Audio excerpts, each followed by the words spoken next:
के पाठक का अब तक का सबसे बड़ा एक्शन सामने आया है। एमएलसी संजय कुमार सिंह के पेंशन पर के पाठक ने रोक लगा दी है। संजय कुमार सिंह सीपीआई से विधान पार्षद हैं। इसके साथ ही विश्वविद्यालय शिक्षक संघ फुटाब के महासचिव भी हैं। उच्च शिक्षा निदेशक ने बीआरए के रजिस्ट्रार को कार्रवाई करने का आदेश जारी किया है। साथ ही फुटाब के कार्यकारी अध्यक्ष कन्हैया बहादुर सिन्हा पर भी कार्रवाई की गई है। कन्हैया के वेतन और पेंशन दोनों पर रोक लगा दी गई है। दोनों ने ही विश्वविद्यालय को दिए गए निर्देशों का विरोध किया था।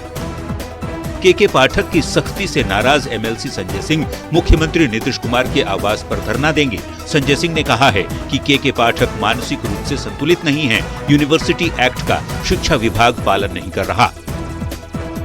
शिक्षकों और एमएलसी संजय सिंह के खिलाफ हुई कार्रवाई के बाद बीजेपी एमएलसी नवल किशोर यादव ने के पाठक पर हमला बोला है। नवल किशोर यादव कहते हैं कि लोकतांत्रिक अधिकारों का हनन करने का अधिकार किसी को नहीं है और इसका खामियाजा सीएम तक को भुगतना पड़ेगा। नीतीश कुमार को इसकी खामियाजा भुगतना पड़ेगा और नीतीश कुमार की स्थिति वही हो जाएगी जब यात्रा कर रहे थे और लड़कियों के दुपट्टा छिनवा रहे थे, दुपट्टा दिखलाती थी, वही स्थिति में खड़ा कर देंगे। वैसे के पाठक बिहार की शिक्षा व्यवस्था को दुरुस्त करने के लिए लगातार एक्शन मोड में है। विभाग की ओर से टीचर्स और शिक्षक नेताओं को साफ निर्देश जारी किया गया है। साथ ही चेतावनी दी गई है कि वो मीडिया, सोशल मीडिया और अखबारों में अनर्गल बयान देंगे तो सख्त कार्रवाई की जाएगी। के पाठक ने शिक्षकों और शिक्षक नेताओं पर मीडिया, सोशल मीडिया में बयान देने पर रोक लगाई है। अनर्गल बयान देने पर सख्त कार्रवाई की बात की गई है। स्कूल, कॉलेज और विश्वविद्यालयों में संघ बनाने पर रोक लगाई गई है। संघ का कोई सदस्य नहीं बनेगा। संघ बनाने पर कठोर कार्रवाई की जाएगी। जाहिर तौर पर आए दिन अपने आदेशों को लेकर सुर्खियों में रहने वाले के पाठक के इस फैसले पर भी खूब सियासत हो रही है। हालांकि के पाठक लगातार सख्ती शिक्षा विभाग में बड़े पैमाने पर परिवर्तन लाने के लिए ही कर रहे हैं। Bureau report, news 18। तो के पाठक के एक्शन पर एमएलसी संजय सिंह ने नाराजगी जताई और कहा कि उनके आदेश के खिलाफ वे सदन से सड़क तक आवाज उठाएंगे। संजय सिंह ने कहा कि के पाठक को नियम और कानून की कोई जानकारी नहीं है और आपको बताएं कि के पाठक ने एमएलसी संजय सिंह का पेंशन बंद करने का आदेश दिया है। जब हम इससे निवृत्त हो जाएंगे तो हम पटना जाएंगे और हम तैयार छोड़ेंगे नहीं। कैसे छोड़ेंगे? इसके लिए कहाँ में जाएंगे। पहले तो हम बिहार विधान परिषद के हम शिक्षक प्रतिनिधि हैं, सदस्य हैं, उस नाते हम इन पर मोशन भी पेश करने का मन बनाए हैं। हम पटना आएंगे तो फिर निर्णय लेंगे और फिर स्टाफ भी इस पर निर्णय लेगा कि हम कैसे इस मुद्दे को आगे बढ़ाकर और इसको अंतिम अंजाम तक पहुंचाए।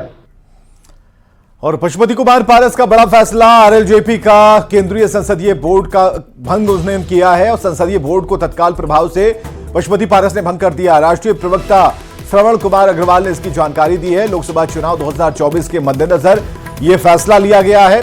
केंद्रीय संसदीय बोर्ड को भंग करने का एक बड़ा फैसला लिया। नई संसदीय बोर्ड का जल्द ही पुनर्गठन होगा।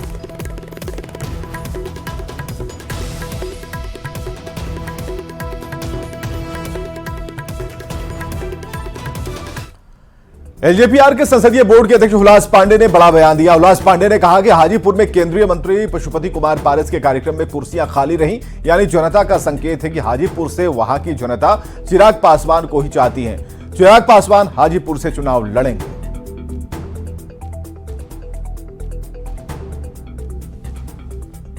संसदीय बोर्ड के अध्यक्ष हुलास पांडे हमारे साथ हैं। हुलास जी, जिस तरीके से केंद्रीय मंत्री दावा करते हैं कि सारे सांसद उनके साथ हैं और हाजीपुर उनकी ही होगी, कहीं ना कहीं अब वो सही नजर नहीं आ रहा।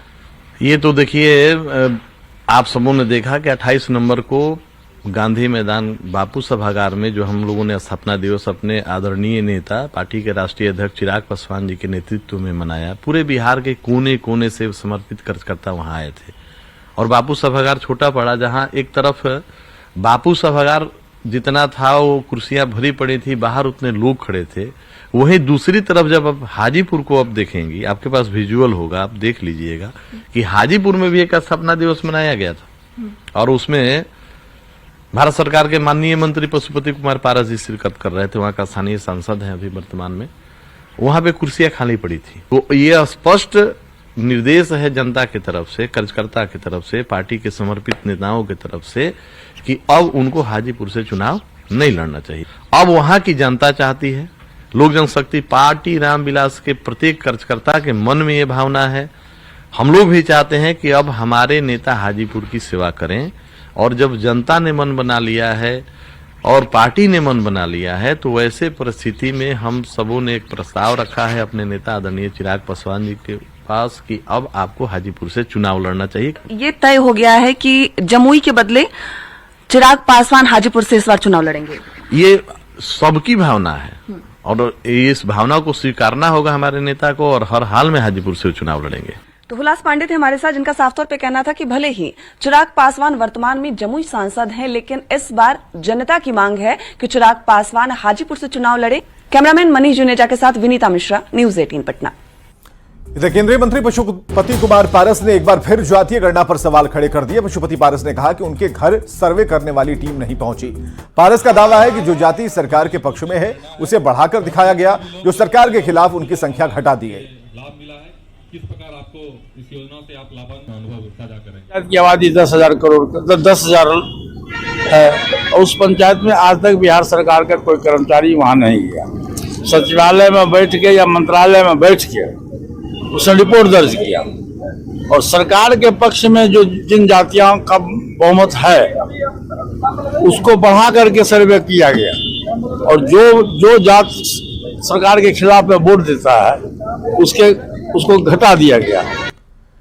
दरभंगा एम्स निर्माण को लेकर सियासत जारी है। बीजेपी सांसद संजय जायसवाल ने कहा कि केंद्र से एम्स निर्माण को हरी झंडी मिलने के बाद भी एम्स लहरियासराय में खुले, इसके लिए नीतीश कुमार ने 6 साल तक परेशान किया।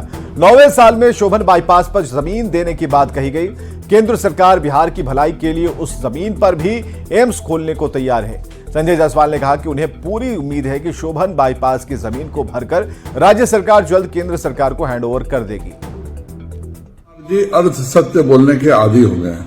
उन्होंने बिहार की जनता को यह तो जरूर बताया कि शोभन में केंद्र सरकार ने परमिशन दे दिया है, लेकिन उन्होंने यह नहीं बताया कि केंद्र सरकार ने यह कहा है कि अगर बिहार सरकार कहीं और जमीन नहीं देना चाहती है तो कृपया कर शोभन में सारे मिट्टी भरवा के 20 मेगावाट के बिजली और 4 लेन से सीधे कनेक्टिविटी के साथ जमीन दें। पर अब मुझे पूरा विश्वास है कि 2 महीने के भीतर नीतीश जी शोभन की जमीन पर मिट्टी भर के केंद्र सरकार को हैंड ओवर कर देंगे। और यह काम केवल और केवल नीतीश कुमार के कारण अटका हुआ है, क्योंकि पहले केंद्र सरकार तैयार नहीं थी कि वह दरभंगा मेडिकल कॉलेज के साथ ही एम्स बनाए। उस समय भी नीतीश कुमार गलत जिद किए थे। बाद में केंद्र सरकार ने झुक करके वहां पे एग्री कर लिया, जमीन के पैसा दे दिया गया। उसके बाद फिर अब एक नए स्थान पर बात होने लगी। हमें उस पर भी ऐतराज नहीं है, पर मुझे विश्वास है कि 2 महीने के भीतर नीतीश जी मिट्टी भरकर यह जमीन केंद्र सरकार को दे देंगे। इधर बिहार में जातीय गणना की तरह शराबबंदी को लेकर सर्वेक्षण किया जाएगा, और इसे लेकर बीजेपी नेता शहनवाज हुसैन ने बिहार सरकार पर निशाना साधा और कहा कि शराबबंदी के पक्ष में पूरा बिहार है, लेकिन सरकार के द्वारा शराब की कालाबाजारी की जा रही है। उन्होंने कहा कि बिहार में शराबबंदी है, लेकिन होम डिलीवरी क्यों है, इसका भी सर्वे कराना चाहिए। शराब की होम डिलीवरी में कौन कौन लोग शामिल हैं, इसका आंकड़ा बीजेपी उपलब्ध करा देगी। सर्वे का खर्चा भी बच जाएगा। पक्ष में पूरा बिहार है, लेकिन जो ब्लैक से शराब बेच रही है बिहार सरकार, उसके पक्ष में कोई नहीं है। ये जो कालाबाजारी कर रही है सरकार, ये शराबबंदी तो है, लेकिन होम डिलीवरी क्यों है, इसका भी सर्वे कराना चाहिए कि होम डिलीवरी में कौन कौन लोग शामिल हैं। नहीं पता हो तो हम लोग सरकार को, भारतीय जनता पार्टी पूरा जानकारी उपलब्ध करा देगी, बिना सर्वे के खर्चा भी बचा देगी। उत्तरकाशी टनल से रेस्क्यू किए गए सभी 41 मजदूर ऋषिकेश एम्स से डिस्चार्ज हो गए हैं। बिहार के नोडल अफसर संजीव सुमन ने न्यूज 18 से एक्सक्लूसिव बातचीत में कहा है कि 5 मजदूरों समेत कुल 14 लोग सड़क मार्ग से दिल्ली भेजे गए हैं, जहां से कल सुबह 6 बजे सभी को फ्लाइट से पटना भेजा जाएगा। टोटल 5 लेबर हैं बिहार के और उनके साथ जो रिलेटिव्स हैं कुल मिला के 14 लोग हैं जो अभी हम लोग उन लोगों को फैसिलिटेट करेंगे। अभी यहाँ उनका कुछ सामान वहीं सिलकारा में पड़ा हुआ है तो वो लोग लेके आ रहे हैं यहाँ। जैसे ही आ जाते तो यहाँ से हम लोग ट्रैवलर से भेजेंगे दिल्ली और फिर दिल्ली से उन लोगों का टिकट है पटना के लिए, कल सुबह 6 बजे फ्लाइट है। सभी लोग स्वस्थ हैं और बिल्कुल मेडिकली फिट है जाने के लिए। खुशी का बात है सभी के लिए। यहाँ के जितने भी लोग जुड़े हुए हैं, प्रशासन के लोग, चाहे हमारे यहाँ भी, वहाँ सभी लोग मतलब बहुत अच्छे से तैयारी करके रखे हुए हैं उनके वेलकम के लिए। और खबरें लगातार जारी हैं, बने रहिए हमारे साथ।